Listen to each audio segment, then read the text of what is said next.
ఇదిగో కాంతమ్మ పిన్ని, ఏం చేస్తున్నావు? ఊర్లో మీ అబ్బాయి వయసుతో ఉన్న పిల్లలందరికీ పెళ్ళిళ్ళైపోయాయి, కానీ మీ అబ్బాయికి ఎందుకని ఇంకా పెళ్లి చేయలేదు పిన్ని? మీ అబ్బాయితోటి పిల్లలందరికీ పెళ్ళిళ్ళయ్యి వాళ్ళకి స్కూల్కి వెళ్ళే పిల్లలు కూడా పుట్టారు పిన్ని. ఏ వయసులో జరిగిన ముచ్చట ఆ వయసులోనే జరగాలి. ఎంత లేట్ చేస్తే అంత ప్రమాదం పిన్ని.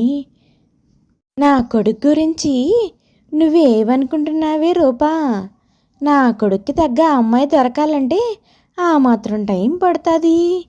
ఊర్లోనే అందరికన్నా అందగాడు, చాలా మంచివాడు, 2 చేతుల నిండా సంపాదిస్తున్నాడు, తల్లి చెప్పిన మాట జవదటడు.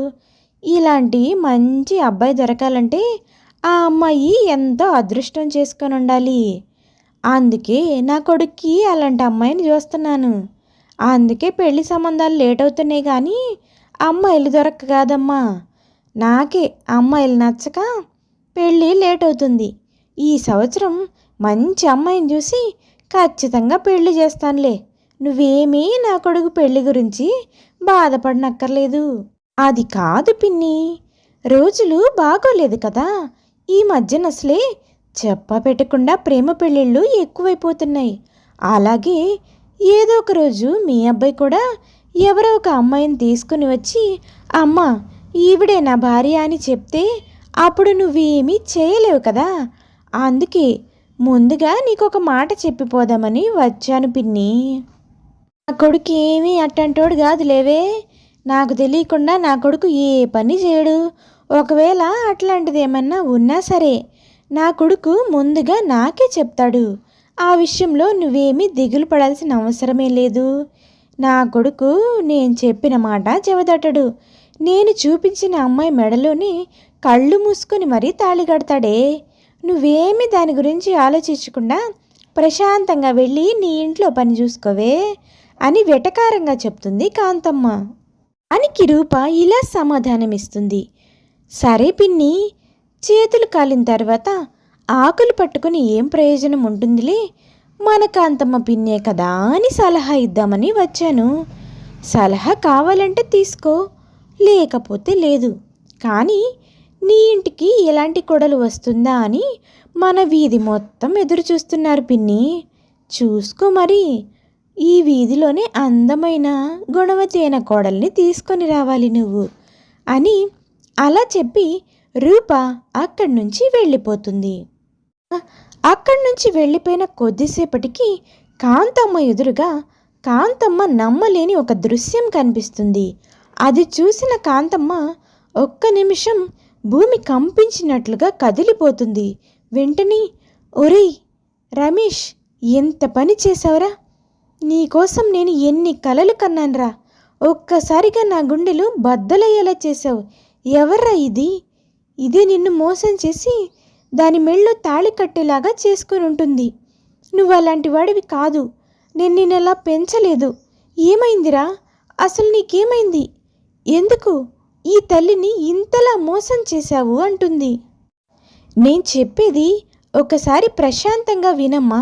ఈ అమ్మాయికి తండ్రి లేడు, తల్లి అనారోగ్యంతో ఉంది, ఆవిడ మంచంలో ఉంది.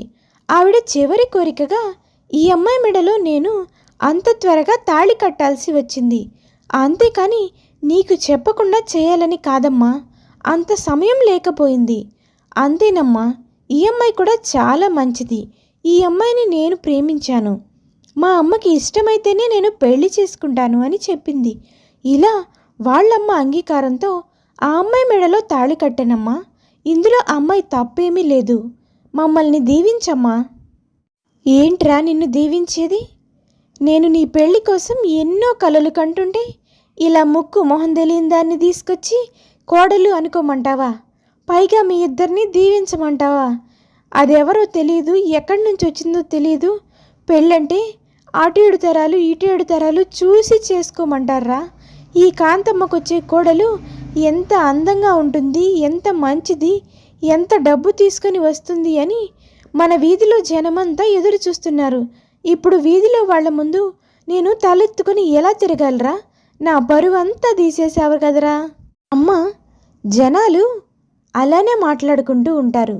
నీకు తెలుసు కదా, నరం లేని నాలుక 4 విధాలుగా మాట్లాడుకుంటుంది. అవన్నీ పట్టించుకుంటే మనం ఈ భూమి మీద బ్రతకలేమమ్మా. అయినా కానీ నీకు జనాలే ముఖ్యం, నేను ముఖ్యం కాదు అంటే చెప్పు. నీ కోపం తగ్గే వరకు నేను వేరేగా ఉంటాను. ఏం మాట్లాడుతున్నావురా? ఇంతవరకు తల్లికి ఎప్పుడు నువ్వెదురు చెప్పిందే లేదు. ఇట్లా పెళ్ళం వచ్చిందో లేదో అప్పుడే వేరు కాపురం పెడతావా? ఇన్నాళ్ళు పెంచిన తల్లి ఏమో నీకు అల్లమైపోయింది. 1 గంట క్రితం భార్య అయిన ఈమెమో నీకు బెల్లం అయిపోయిందా? అప్పుడే తల్లిని వదిలేసి దూరంగా వెళ్ళాలన్న పెద్ద పెద్ద నిర్ణయాలు తీసుకుంటున్నావా? నువ్వు కూడా అంతర్లాంటి వాడివే అనిపించావురా. అమ్మా, నేను ఆ ఉద్దేశంతో అనలేదమ్మా. ఈ అమ్మాయి అంటే నీకు నచ్చలేదు కాబట్టి కొన్నాళ్ళు వేరుగా ఉంచుతాను అని అంటున్నాను.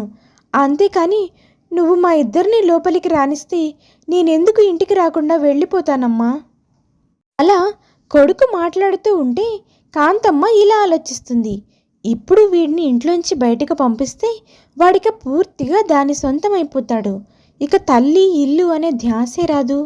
వాడిని నా దగ్గరే ఉంచుకొని ఎలాగైనా సరే దీన్ని వాడికి దూరం చేయాలి అని మనసులో అనుకొని వాళ్ళిద్దరూ ఉండడానికి సరే అంటుంది కాంతమ్మ. సరే, నీకెలాగూ తల్లి ప్రేమ లేదు, నాకు కడుపు తీపి ఎక్కడికి పోతుంది? ఇక్కడే ఉండు. నాకు ఇష్టం లేకపోయినా సరే నీ మీదున్న ప్రేమతో మీ ఇద్దరిని ఇంట్లోకి రానిస్తున్నాను. కానీ ఒకటి గుర్తుపెట్టుకో, ఈ ముక్కు మొహం తెలియని అమ్మాయి ఎప్పటికీ నాకు కోడలు కాలేదురా. నా ఇంత ఏడుపు కారణమైన ఈ పిల్లని నేనెప్పుడు కోడలిగా స్వీకరించలేను. తానెప్పుడు నాకు పరాయిదే అని కొడుకు కోడలు ఇద్దరిని ఇంట్లోకి ఆహ్వానిస్తుంది కాంతమ్మ. కొద్ది రోజులకి కాంతమ్మ ఒకరోజు కోడలు రమ్య వంటగదిలో ఉండగా, ఏమ్మా ఏం చేస్తున్నావు? మహారాణిలాగా ఏదో నీ సొంత డబ్బులతో ఈ ఇల్లుని కొన్నట్టు కిచెన్ అంతా నీ ఇష్టం వచ్చినట్లు తిరుగుతున్నావు. నీకు ఇష్టం వచ్చిన వంటలన్నీ చేస్తున్నావు. ఇంట్లో ఈ ఇంటి యజమానురాలిని నేను ఒకదాన్ని ఉన్నానని తెలుసా? నువ్వు ఈ ఇంట్లో కేవలం పని మనిషి మాత్రమే. ఇక్కడ నువ్వు ఏం పని చేయాలన్నా సరే నాకు చెప్పి నా అనుమతి తీసుకోవాలి. రమ్య ఏమాత్రం అహంకారం లేకుండా, సరే అత్తయ్య, ఈరోజు నుంచి ఏ పని చేయాలన్నా సరే మిమ్మల్ని అడిగి మీ అనుమతి తీసుకున్న తర్వాతే చేస్తాను అని చాలా సౌమ్యంగా సమాధానం చెప్తుంది. ఆ తర్వాతి రోజు, ఏమ్మా ఇంకా వంట చేయడం అయిపోలేదా? మీ ఇంట్లో నీకు ఇదే నేర్పించారా? ఉదయం 11 గంటల దాకా వంటగదిలో పోయి ఎలిగించొద్దని నీకు తెలుసు కదా. అసలే నాకు లో బీపీ అని, టయానికి కడుపులో ఒక ముద్ద పడకపోతే నీరసంతో చచ్చిపోతానని. అయినా దీనిదేముందలే, దీన్ని ఆకలితో చంపేద్దాము, అడ్డు లేకుండా పోతుంది, అప్పుడు ఈ రాజ్యం మొత్తం నాదే అనుకున్నావు కదా. నాకు తెలిసే నువ్వు ఎట్లాంటి దానివే అని. తొందరగా వంట చేసి నా గదిలోకి తీసుకునిరా. అయ్యో అదేం లేదత్తయ్య, నాకు కొంచెం ఒంట్లో బాగుండలేదు, అందుకే లేచేసరికి లేట్ అయింది. ఈ రోజుకి మీరేమైనా కొంచెం వంట చేసి పెడతారా అత్తయ్య? ఏమే, నీకు ఒకసారి చెబితే అర్థం కదా. నాకు అసలే కాళ్ళు నొప్పులు, నడుము నొప్పులు, లో బీపీ, ఇన్ని రోగాలు పెట్టుకొని నాకు వంట చేయమంటావా? ఆ రోజుల్లో మా అత్తగారు ఎన్ని రోగాలున్నా సరే, ఆఖరికి కనడానికి పురిటి మంచం మీద ఉన్నా సరే ఇంట్లో పని పూర్తి చేసుకొని తర్వాత వెళ్ళి బిడ్డను కనమని చెప్పేది. వామ్మో, ఆ రోజుల్లో లాగైతే మీరెట్టా బతికేవాళ్ళే? నాయనా తండ్రి, మేం కాబట్టి అత్తల కింద చేశాము. నోరు మూసుకొని వంట చేసిన తర్వాత కావాలంటే పడుకో. ఇలా కాంతమ్మ అయిన దానికి కాందానికి ప్రతిదానికి రమ్యని ఇబ్బంది పెడుతూనే ఉంటుంది. కానీ రమ్య మాత్రం చాలా ఓర్పుగా అత్తగారు ఎన్ని కష్టాలు పెట్టినా సరే వాటిని అన్నిటినీ ఎదుర్కొంటూ అత్తగారికి తగ్గ కోడల్లాగా జీవిస్తూ ఉంటుంది. రోజు రమ్య తల్లి నిర్మలమ్మ అక్కడికి వస్తుంది. ఏమ్మా రమ్య, బాగున్నావా తల్లి? పెళ్ళైన తర్వాత నిన్ను చూడ్డానికి అస్సలు రాలేకపోయానమ్మా.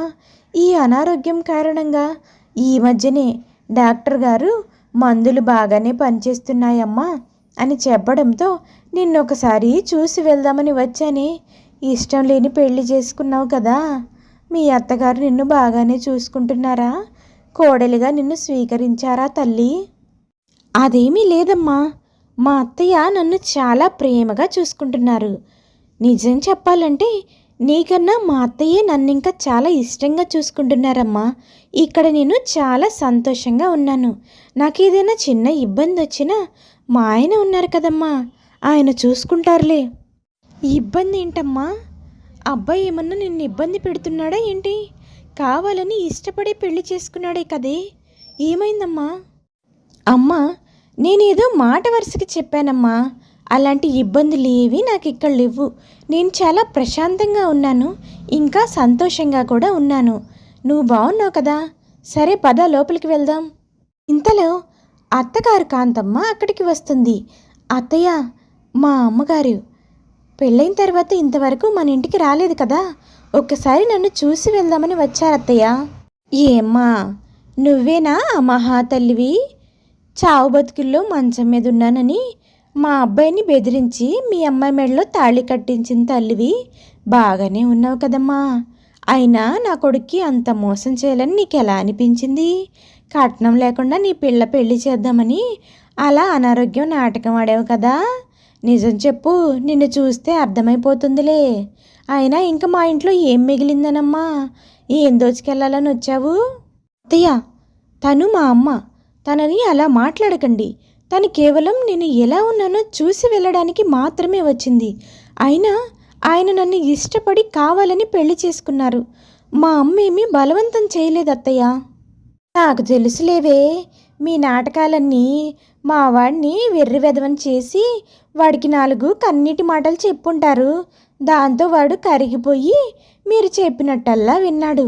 ఇప్పుడు నువ్వెలాగో తిష్ట వేసావు కదా, మీ అమ్మను కూడా ఇంట్లో తిష్ట వేయించాలని తీసుకొచ్చావు. ఇవన్నీ నాకు తెలియని నాటకాల్లో చెప్పు. నేను నీకన్నా వయసులో 2 పెద్దదాన్నే. అత్తయ్య, ఇంకొకసారి మా అమ్మని అలా అంటే ఊరుకోను. మా అమ్మ ఏమీ అలాంటిది కాదు. కూతుర్ని చూడక చాలా రోజులయ్యిందని ఒక్కసారి చూసి వెళ్ళడం కోసం మాత్రమే వచ్చింది. ఇంటికి వచ్చిన అతిథిని మర్యాదగా పలకరించకపోగా ఇలా నోటికొచ్చినట్టు మాట్లాడకండి అత్తయ్య. నేనెలాగో మీరేమన్నా పడుతున్నాను. నేను మీ కోడల్ని కాబట్టి. కానీ తను మీ వియ్యపురాలు. తనకి మీరు ఇవ్వాల్సిన మర్యాద ఖచ్చితంగా ఇవ్వాల్సిందే అత్తయ్య. ఇష్టం లేకపోతే వెళ్ళిపోమని చెప్పండి, అంతేకాని ఇలా మాట్లాడొద్దు. ఏమే, ఈ కాంతమ్మని ఎదిరించే అంతటి దానివయ్యావా? రూపాయి కట్నం లేకుండా నా కొడుకుని బొట్లో వేసుకొని పెళ్లి చేసుకుందే కాకుండా ఇలా నోటికొచ్చినట్టు మాట్లాడతావా? నా ఇంట్లో ఉంటూ నా తిండి తింటూ నాకే ఎదురు మాట్లాడతావా? నా కొడుకుని రానివే, నీ సంగతి ఇవాళ అటో ఇటో తేలిపోవాలి. అయ్యో వదిన గారు, తను చిన్నపిల్ల, తనకేమి తెలియదు. ఏదో తల్లినన్నామన్న బాధలో అలా మాట్లాడేసింది. తన తరపున నేను క్షమాపణ అడుగుతున్నాను. తనని క్షమించండి. ఏమే రమ్య, అత్తగారికి క్షమాపణ చెప్పు.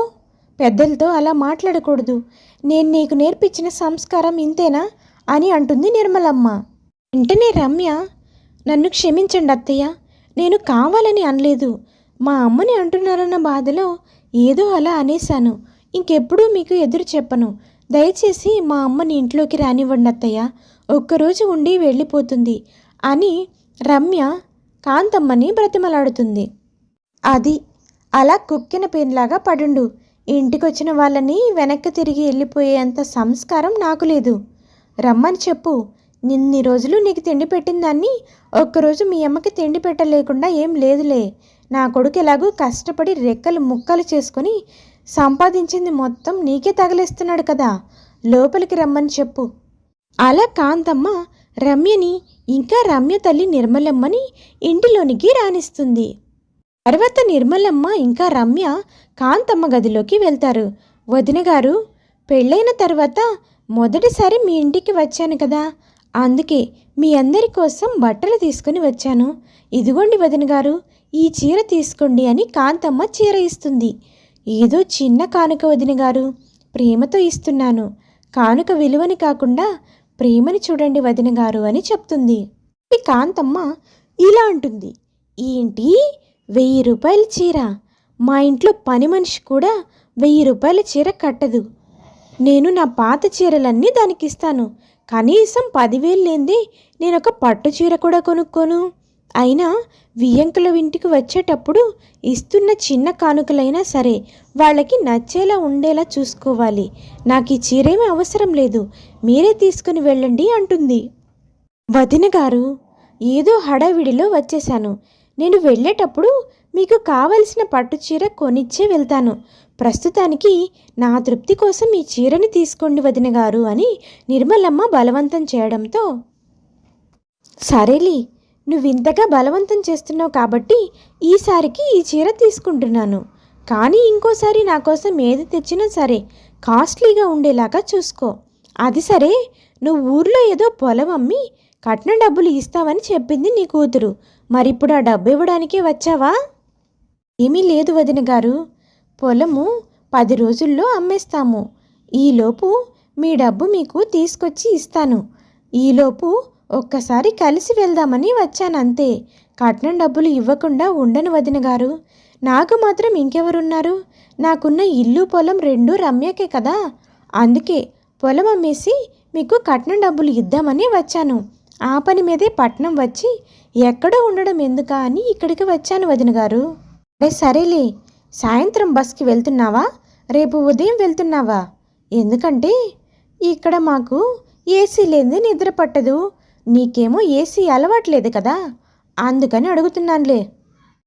అదా, దానికి ఇబ్బంది పడుతూ నిర్మలమ్మ ఇలా అంటుంది.